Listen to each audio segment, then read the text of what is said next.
Hello, glad to come on and learn a little about the haunted heritage of our area and places where you might go if you want to see or experience a ghost. Now, how did I, a relatively normal-looking person, become involved in such an abstruse topic like ghosts and the paranormal? Well, it came about because I saw a ghost one night. It was not anything I'd expected. It was certainly not anything I was looking for at the time. At the time, I was doing archaeology at the old mission, San Antonio de Padua, near King City in Monterey County. I was with the archaeological team, and we actually stayed at the mission with the monks who lived there. It was really a great experience.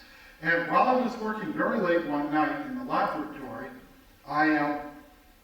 that day, as a matter of fact, a little backtrack, I had KP. So I had the keys to the kitchen. More importantly, the keys to the cupboard that had the cupcakes in it.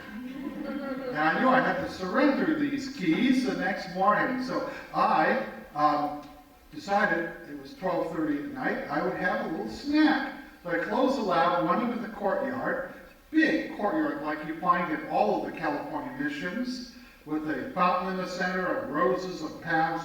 And I was walking down the path. It was very dark, and I noticed on the other side of the garden, there was a light floating, moving. It looked for all the world like a candle flame. But boy, what's that?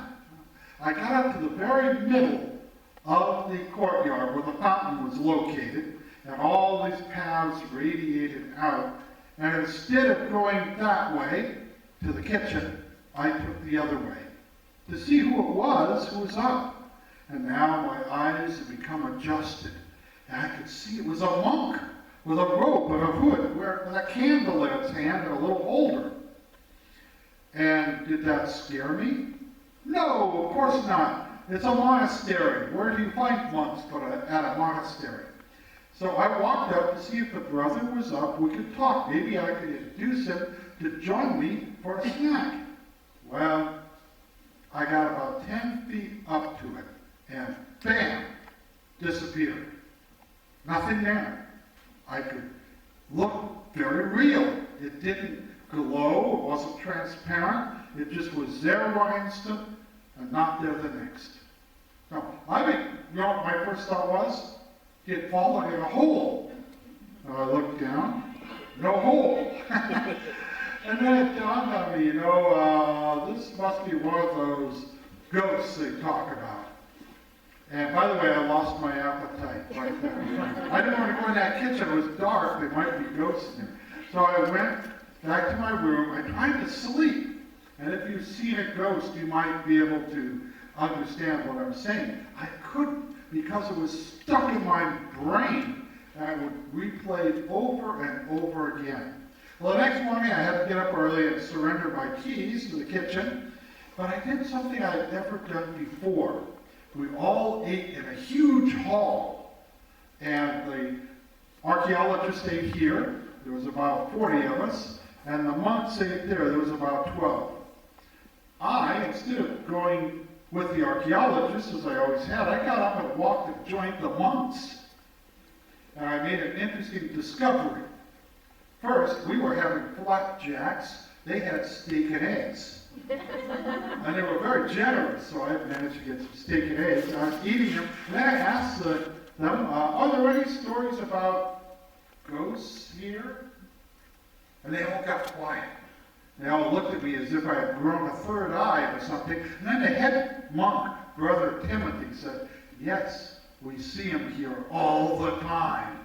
And he gave me a full litany of ghosts, all kinds of different things, including a headless horsewoman, phantom balls of light, strange things.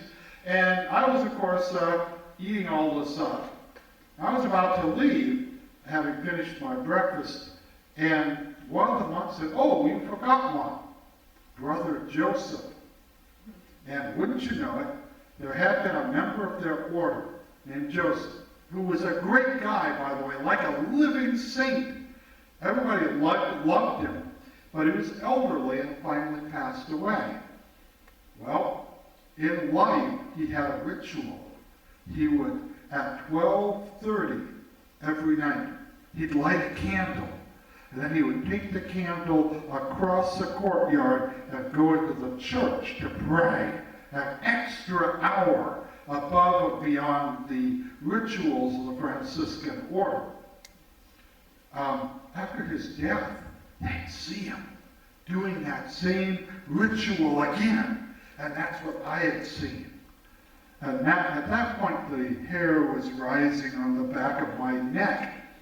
In fact, I was interviewed once. The commentator asked me, how long was it after that you decided to be a ghost hunter?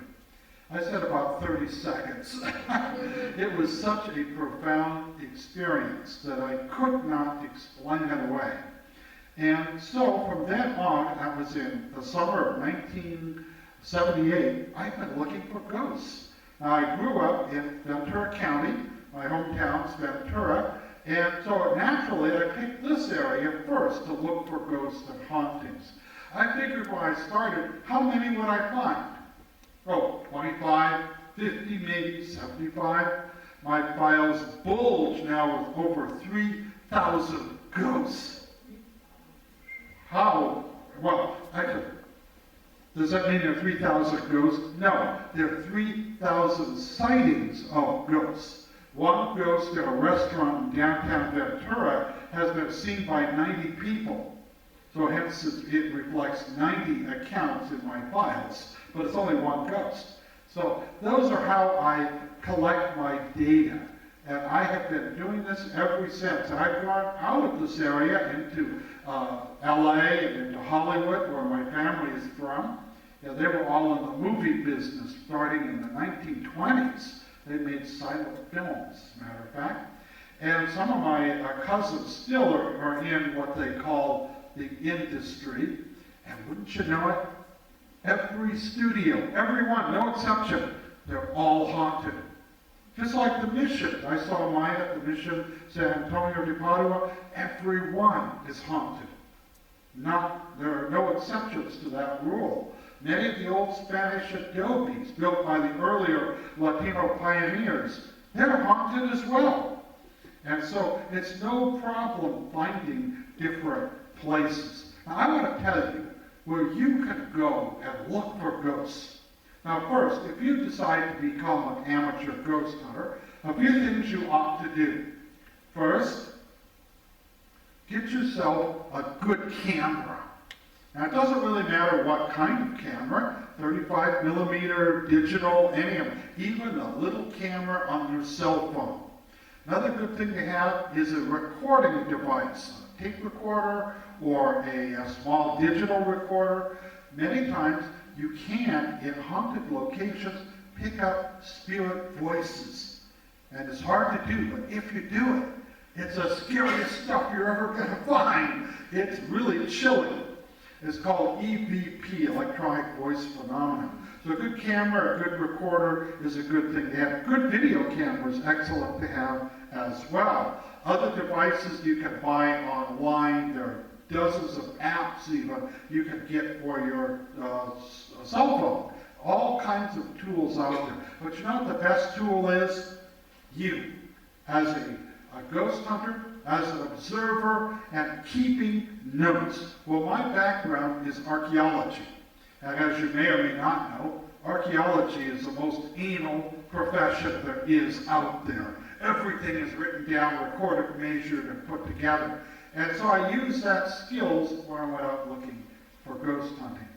And of course I've been on lots of TV shows, including now Ghost Adventures and Sightings. I did 4 seasons of Sightings. All kinds of different shows over the years. And radio shows. Yeah, I did Art Bell and all these other different shows. I could do a book just on all the radio shows and personalities I've met doing this kind of work. And I have been writing too. This is a literary series, and yes, I have produced several books. As a matter of fact, I counted up the other day how many books I've written. It's now 78. How many have gotten published? Ah, that's the rub. It's now at 22, which is pretty good. I'm working on 23, so that will be out at some future date when I get it finally finished. Now, some of my books you could get on Kindle, Amazon, put my name in, Richard Sennett, and out they'll pop, and they include not only books about ghosts and ghost hunting. One, I wrote a textbook for ghost hunters called Phantomology. Phantomology, the art of ghost hunting. And it is just kind of a recap of everything I've done and all the things I've been to. I've also written fiction as well. Perhaps my most bestseller is a book about a silent Hollywood, which I know a lot about because of my family. I have a lot of stories. And it's a ghost story about a haunted mansion. And by the way, what's really good is I've actually gone to many of the silent movie mansions that are haunted. In fact, there's almost as many ghosts in those old Beverly Hills mansions as they are in the manor houses of Great Britain. So there's lots of stuff. Now here in Ventura County, you want to go out looking for a ghost. You don't have to go far. Santa Paula, just up the road from us, is a 100-year-old inn called the Glen Tavern Inn. The whole third floor is haunted and about half the second floor. If you're really interested, you can check into room 309 or 308. Both of them have ghosts there. Or if you have a good nose, by the way, the nose is good for hunting ghosts too, you can check into room 222. In that room, a French saleswoman who was selling perfume died of an aneurysm back in the 1920s. And now they get this odor of her perfumes that she took with her wherever she went. And now the whole room will fill with smell with the scent. Now all of a sudden it's gone. One of the rooms, 309, is actually occupied by a silent movie star you all probably know about. We took a team there and we put some recording devices on the bed and we held hands and we asked if there's any ghosts, please communicate with us. We heard nothing. And then we played it back. And what did we hear? A dog barking and whimpering. Well, there was no dogs there. The window was no dogs barking. I thought, boy, that's kind of curious, until I did some research. Because that's what ghost hunting's all about. Having the experience and then trying to explain it. And what did I find?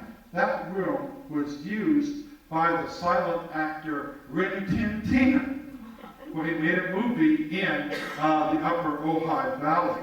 And he was there for several weeks, and I guess maybe his spirit is still there in that particular chamber. And a lot of other ghosts are seen there, including Calvin, a Western movie star from the silent era, who still walks the halls and smokes his cigars. But that place is a great place to go if you're looking for a ghost. Check into one of the rooms on the third floor, or maybe 222 or 221, or any of them. They'll tell you which are the haunted rooms, by the way. Now, say you don't want to go to that old place. There's another hotel, a little newer, built in 1929, called the Bella Maggiore. Now, originally it was called El Nido, which is the nest in Spanish. And now it's been turned into an Italian nightmare, kind of a bed and breakfast, which, by the way, has great breakfast. It's worth the price just to go eat the breakfast there. And if you're interested in ghosts, you just have to check into room 17. 17 is haunted by the ghost of Sylvia, who was a prostitute who hung herself in the room in the early 1940s. During World War II. Now, for years they've seen her. She likes to climb into bed with people or pinch me on the behind. She's a friendly ghost, but they smell her, again, as a scent of rose perfume. So if you're interested in ghosts, by all means, check into room 17. But there's a bunch of other rooms. You don't have to check in there if you don't want to see a ghost. But if you go there, you may have an experience. Lots of people I know who never heard about the ghost of Sylvia have had weird things happen in that chamber. And I've been in there myself as well. Now, I haven't had Sylvia climb in bed with me.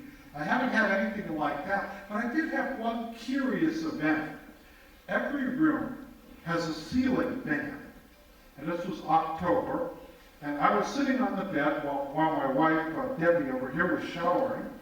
I was just sitting there, laying down, my hand behind my head, and the ceiling fan that was off started to turn by itself, real slow, like it was being pushed. I'm saying, boy, that's kind of odd. I didn't turn it on, and it went around 4 times and stopped. Then it went back 4 times. And I even tried turning it off and on to think that maybe there'd been some power surge that might have caused it. Nothing to explain it away. Lots and lots of people have had weird things happen in room 17. And consequently, many ghost hunters have gone there. I'll tell you one story about a friend of mine in LA who was reading through the ghost hunting material, and he found there's a bizarre theory. The theory is that sexual activity stimulates ghosts. And of course, it's a bed and breakfast, so what could happen in that kind of environment? Well, he took all of his equipment, boxes and boxes, cameras and detectors and things that would pick up gravitational changes, all of this, and put in the room, and he literally wired the room for sound. Then he brought in the most important part of his research, his fiancée. And I didn't hear anything after he set it up. And weeks passed, and then finally, I got in the mail a videotape. And I wondered, should I look at this or not? And then I had to realize, for science, I have to do this for science, right? So I put it in the machine, turned it on, and it was 3 minutes long. And what does it show? My friend and his fiancée in bed asleep. They're snoring. They had exhausted themselves in their research. And as the camera was still rolling, the bedclothes go up. And they come up, and a figure, invisible, but under the bedclothes, climbs in between them. And then it goes down. That's all it has on it. But Sylvia made her appearance known to them. That's just one of many stories. But if you're looking for ghosts, there's lots of them around. But people say, I believe in ghosts. I definitely want to see one. And they ask, where shall I go? And so I always tell them this, the Queen Mary down in Long Beach. That old ship has more ghosts walking around on it than any one place I can think of. Now, if you check into the Queen Mary and look for ghosts, try to get a room or cabin on M deck. That's where all the activity takes place. And then you should promptly go to sleep, because ghosts like to come out between the hours of 2 a.m. and 4:30 a.m. Those are prime ghost times. So go to sleep, now get something to eat, and then start looking around 2. And there, ghosts seem almost normal. I was walking with my wife, and we're arm in arm, and walking, we're like, I guess it was about 5 a.m., I think it was, and where nobody else on the ship out at that hour, and I could hear footsteps following behind us. And Debbie turns to me, totally deadpan, and says, you hear those footsteps? They're the footsteps of the dead. He's totally, I said, no, they're not. They're an echo from our own footsteps. So I grabbed a hold of her and stopped her to see if the steps would stop. They didn't. They kept going. And I could look, there's nobody there. I know what it is. There's somebody on the deck right above us. And it just so happened there was a staircase that went to the next deck. So I broke from Debbie, ran up the stairs to see some other couple walking around. There was nobody there. Debbie came up and said, see? Well, I have had all kinds of things happen there. Now, they also have a ghost tour now, and if you're interested in such theatrical things, by all means, I recommend it. But real ghosts don't play along with such games, and they come out on their own. I also have a rather bad habit. I have a philosophy. Maybe it harkens back to my old hippie days, I don't know. But I don't believe that a person's life should be dictated by little signs. So when there's a sign that says, do not enter or authorized personnel only, I'll just go in. And so that's why Debbie's always saying that she's carrying bail money around for me. But usually when you do that, you get to meet the people with all the stories. You know who they are? The security guards. They'll tell you a lot of their encounters, because they're at the ship all night long. They can tell you about phantom women they've seen running around, phantom soldiers. My wife and I have been there dozens of times since the 1980s. And I will ascertain that is one of the most truly haunted places in California that you can go. And lots of things have happened. I could tell for a whole hour just talking about the Queen Mary, but I won't. I won't digress. Because if you want to go on a vacation looking for ghosts, I would recommend San Diego. In fact, I recommend a hotel, the Horton Grand at Horton Plaza. Now, it's an old Victorian brick hotel that they saved. They moved into this new location. They tore it apart and put it in there. The ghost stayed with it. Now, we stayed in there. Now, there's one room, 210, rumored to be haunted by a gambler named Roger. Well, we tried to get there, but it's been booked for a year in advance, so I couldn't get in there. So instead, we took the top floor, and we checked in, and this is true event. We checked in to the room. The window seemed to be open. I remember the valance was blowing. In fact, it got cold that night. We were in bed, all wrapped up.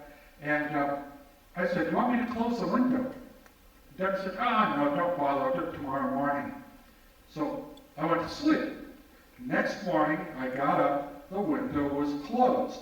I thought, my wife must have got up and closed the window. Then I looked again. The window was painted shut. When I asked, they said it hadn't been open in like 30 years. Then I did some research on that room. And guess what I found? Who once occupied it at the end of the 19th century? None other than the famed lawman Wyatt Earp. You know about him from Tombstone, Arizona.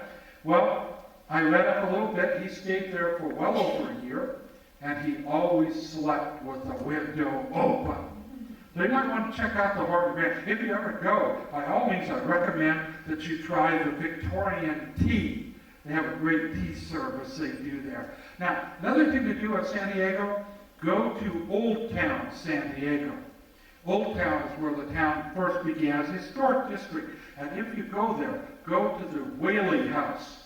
Now a museum, it is actually officially California's primary haunted house. It's actually designated as such by the legislature of Sacramento. And it is so well known that it actually was the template from which they got some of the ideas for the Haunted Mansion in Disneyland, and for that old movie, which I recommend everyone should see, The Uninvited, the old 1944 classic with Ray Milland. If you ever get a chance, do see that movie. It's really scary, but it's very subtle. And the descriptions of the ghosts at the Whaley House are what the studio used to create the special effects for that famed old ghost movie, which if you haven't seen it, I recommend it highly. But the Whaley House lives up to its reputation. I took a team there, and we found the chandelier swinging by itself. We found smells of tobacco when there was no one smoking. We actually saw rocking chairs move, cold spots. My wife felt something on the staircase. A friend of mine felt as if he was being strangled by something around his neck. Again, research is what's important. And what did I find? They built the house on Hangman's Hill. Well, they used to execute criminals. And maybe some of those spirits are still around. Matter of fact, Debbie and I were called back by A&E Network, and we did a full investigative documentary on that house. And I tape recorded it. Not one bit of tape was useful because the batteries had given out. Over and over and over again, ghost drained batteries. One of the funniest things I had happen is I worked on the Ghost Adventure show with Zach. We went to the Mission La Purísima Concepcion, which of all the 21 California missions is the most haunted. It has at least 9 ghosts there. And some have 2 or 3, but this is 9 separate ghosts. Well, I was up there with the team from Ghost Adventures, and we walked out. I was showing them the haunted places where people had reported seeing and experiencing entities, including myself. What did I see up there? I went into one of the Padres' quarters, and I saw a dog, all rolled up, a greyhound. I could tell the distinct lean breed. And so I wrote it down, as I write down everything. And I later did research. I found out that the Padres actually had greyhounds for hunting. So it was kind of interesting that I got that correlation. And when I was leading him into that very room, as Zach was being his very colorful self, they had 2 camera crews following us. They had 4 mics on us. As soon as they walked through the threshold of the main building into the old Padres quarters, all of their cameras went down like that. The batteries were drained dead. The mics, they went dead too. And Zach was kind of going crazy. Oh. I looked at him and said, how long have you been hunting ghosts? This happens all the time. And he said, well, those camera batteries were brand new. And I said, don't you have backups? You better have them if you're going to go doing ghost hunting, because they will drain energy out of your battery. Had an experience at the Olivas Adobe in Ventura. If you're ever over there, that's one of the most haunted places around. I can tell at least 6 ghosts there, including one little girl that was seen by over 100 people in different groups. Well, she appeared so often, one ghost sort of came there with video cameras and everything to get a picture of her, right? So they got in early, set up, and it was good because she's such a great ghost. All you have to do is call her name and she would come out. It's almost like it made a great part of the tour I was giving there, as there's a real ghost right there, and she would disappear. Well, the guy set the camera up to get the picture. I called out her name, Maria, and there she came. He started the camera. As soon as he started it, the batteries went dead. Well, his wife had a backup camera. She said, I'll get it. Hers went dead too. Interesting point though. When the cameras went dead, I noticed the little girl in the white nightgown. She started to glow brighter, like she was taking the energy from that camera and using it to manifest herself. Pretty spooky stuff. But unfortunately, she just stopped coming. After about a year, she's no longer there, or at least not visibly coming out, which kind of sad. But we have other ghosts up there have been manifest in that old 150-year-old Adobe home. So I definitely, I'll be there on Halloween night if you're at all interested in what I'm doing on Halloween. I'll be out with a bunch of ghost hunters and laymen touring that old historic house in Ventura, California. Now, what other places are haunted? San Diego has a bevy of them. The Whaley House, I recommend you tour. Oh, another thing that's cool is the Cosmopolitan Hotel.